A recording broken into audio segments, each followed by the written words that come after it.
Hi friends, welcome to my YouTube channel. ഇന്നൊരു study വ്ളോഗാണ്.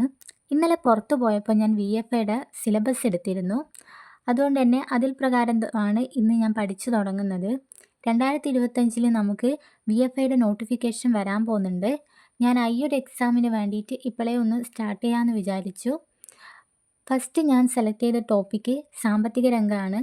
കാരണം എന്താണെന്ന് വെച്ചാൽ നമ്മുടെ ഈ സിലബസ് നോക്കുന്ന സമയത്ത് ചരിത്രമാണെങ്കിൽ ഇന്ത്യയുടെ ചരിത്രവും കേരള ചരിത്രവും ലോക ചരിത്രവും അങ്ങനെ ഒരുപാടുണ്ടില്ലേ പഠിക്കാൻ. ഭൂമിശാസ്ത്രം എടുത്താലും അതുപോലെ തന്നെ ഇന്ത്യയുടെ ഭൂപ്രകൃതി, കേരളത്തിൻ്റെ ഭൂപ്രകൃതി, അങ്ങനെ ഒരുപാട് കാര്യങ്ങളുണ്ട് പഠിക്കാൻ. ഇതുമായി കമ്പയർ ചെയ്യുന്ന സമയത്ത് ധനതത്വശാസ്ത്രത്തിൽ കുറച്ച് ടോപ്പിക്സുകളേ ഉള്ളൂ. അതുകൊണ്ടാണ് ഞാൻ ഈ ഒരു ഏരിയ സെലക്ട് ചെയ്തത്. ഇത് കംപ്ലീറ്റ് ചെയ്താൽ തന്നെ നമുക്ക് ഓൾറെഡി 5 മാർക്കാണ് കിട്ടുന്നത്. അപ്പോൾ PYQ ഒക്കെ ചെയ്യുന്ന സമയത്ത് ഈ ഒരു ഭാഗത്തു നിന്ന് നമുക്കൊരു സ്റ്റാർട്ടിംഗ് ഒക്കെ ഒരു 4 മാർക്കൊക്കെ കംപ്ലീറ്റ് കിട്ടുകയാണെങ്കിൽ നമുക്കൊരു കോൺഫിഡൻറ്റ് ഉണ്ടാവുമല്ലോ. പോകെ പോകെ നമുക്ക് അതൊരു 5 മാർക്ക്, കംപ്ലീറ്റ് 5 മാർക്കും നമുക്ക് കിട്ടുകയും ചെയ്യും. അതുകൊണ്ടാണ് ഞാൻ ഈ ഒരു ഏരിയ സെലക്ട് ചെയ്തത്. സാമ്പത്തിക രംഗം പഠിച്ചതിന് ശേഷം ഞാൻ ഒന്ന് പോയി ഫ്രഷൊക്കെ ആയി.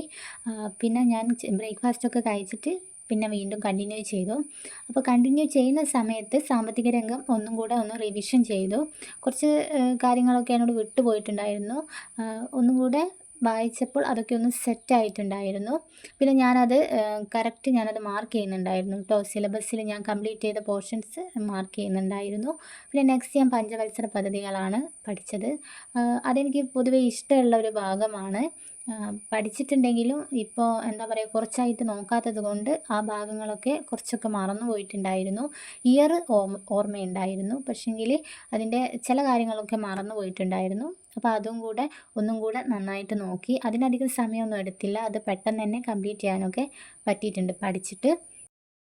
ഈ 2 ടോപ്പിക്കുകൾ കംപ്ലീറ്റ് ആയതിന് ശേഷം ഞാൻ യൂട്യൂബിൽ നോക്കിയിട്ട് മോക്ക് ടെസ്റ്റൊക്കെ ചെയ്തിരുന്നു.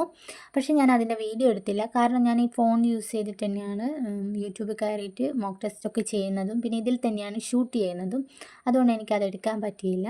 പിന്നെ അതിൻ്റെ ഇടയ്ക്ക് 11 o'clock ആയപ്പോൾ ഞാൻ എന്തെങ്കിലും ചിപ്സും കാര്യങ്ങളൊക്കെ കഴിക്കാൻ വേണ്ടിയിട്ട് പോയിരുന്നു. അപ്പോൾ നല്ല മഴയായിരുന്നു. കുറച്ച് സമയം ഞാൻ മഴയൊക്കെ നോക്കി ഇങ്ങനെ ആസ്വദിച്ചിരുന്നു. പിന്നെ ഒരു ചേഞ്ചിന് കാരണം എന്താണെന്ന് വെച്ചാൽ സാമ്പത്തിക രംഗം തന്നെ പഠിക്കുമ്പോൾ എന്തോ ഒരു മടുപ്പ് പോലെ. അതുകൊണ്ട് ഞാൻ SSCRT പഠിക്കാമെന്ന് വിചാരിച്ചു. അതിലെന്ന് വെച്ചാൽ 5th സ്റ്റാൻഡേർഡിൽ 11 ചാപ്റ്റേഴ്സാണ് സോഷ്യൽ സയൻസിലുള്ളത്. അപ്പോൾ അത് പഠിക്കാമെന്നാണ് വിചാരിച്ചത്. അതിൽ ഫസ്റ്റത്തേത് പീലിയുടെ ഗ്രാമമാണ്. അത് വളരെ ചെറിയൊരു ചാപ്റ്ററാണ്. അപ്പോൾ അത് ജസ്റ്റ് ഒന്ന് വായിച്ച് നോക്കാനേ ഉണ്ടായിരുന്നുള്ളൂ. നമ്മൾ SSCRT പഠിക്കുന്ന സമയത്ത് നമ്മൾ 9ാം ക്ലാസ്സിലെ കുറച്ച് പഠിച്ച്, 8ാം ക്ലാസ്സിലെ കുറച്ച് പഠിച്ച്, 7ാം ക്ലാസ്സിലെ കുറച്ച് പഠിച്ച് അങ്ങനെയൊക്കെ ആകുമ്പോൾ ഒരു എന്താ പറയുക, ഒരു കറക്റ്റായിട്ടുള്ള ഒരു ഓർഡർ ഉണ്ടാവില്ല. എനിക്കതാട്ടോ പറ്റിയത്. ഞാനിങ്ങനെ മിക്സപ്പ് ആയിട്ടായിരുന്നു പഠിച്ചിട്ടുണ്ടായിരുന്നത്. അതുകൊണ്ട് തന്നെ ഈ വട്ടം ഇനി എന്തായാലും ഒരു പുതിയൊരു എക്സാമിന് വേണ്ടിയിട്ട് പ്രിപ്പയർ ചെയ്യാണ്. അതുകൊണ്ട് ഞാൻ തീരുമാനിച്ചു 5ാം ക്ലാസ്സിൽ പഠിച്ചിട്ട് 6ാം ക്ലാസ്സിൽ 6 പഠിച്ചിട്ട് 7 അങ്ങനെ ബേസ് ഉണ്ടാക്കിയിട്ട് പഠിക്കാമെന്ന് വിചാരിച്ചു. അതുകൊണ്ടാണ് 5th സ്റ്റാൻഡേർഡ് തൊട്ട് സ്റ്റാർട്ട് ചെയ്തത്. 5th സ്റ്റാൻഡേർഡിൽ സാമൂഹ്യശാസ്ത്രത്തിൽ 7 പാഠങ്ങൾ സെറ്റാക്കിയിട്ടുണ്ട് പഠിച്ചിട്ട്. ഇനി അത് നാളെ ഒന്ന് റിവിഷൻ ചെയ്യണം. ഇനി പെൻഡിങ് ഉള്ളത് 4 പാഠങ്ങളാണ്. പക്ഷെങ്കിൽ അത് ഞാൻ ഇന്ന് പഠിച്ചിട്ടില്ല. ഞാൻ ബാക്കിയുള്ള സമയം PYQ ആണ് ചെയ്ത് നോക്കിയത്. എൻ്റെ കയ്യിൽ ടാലൻറ്റിൻ്റെ ഒരു PYQ പുസ്തകം ഉണ്ടായിരുന്നു. അത് വെച്ചിട്ട് ഞാനൊരു 3 എക്സാംസുകളൊക്കെ നോക്കി. അതിൻ്റെ അനുബന്ധ വിവരങ്ങളൊക്കെ ഒന്ന് ജസ്റ്റ് വായിച്ചിട്ട് ഇന്ന് ഈവനിങ് വരെ ഇത്രയൊക്കെയാണ് പഠിച്ചത്.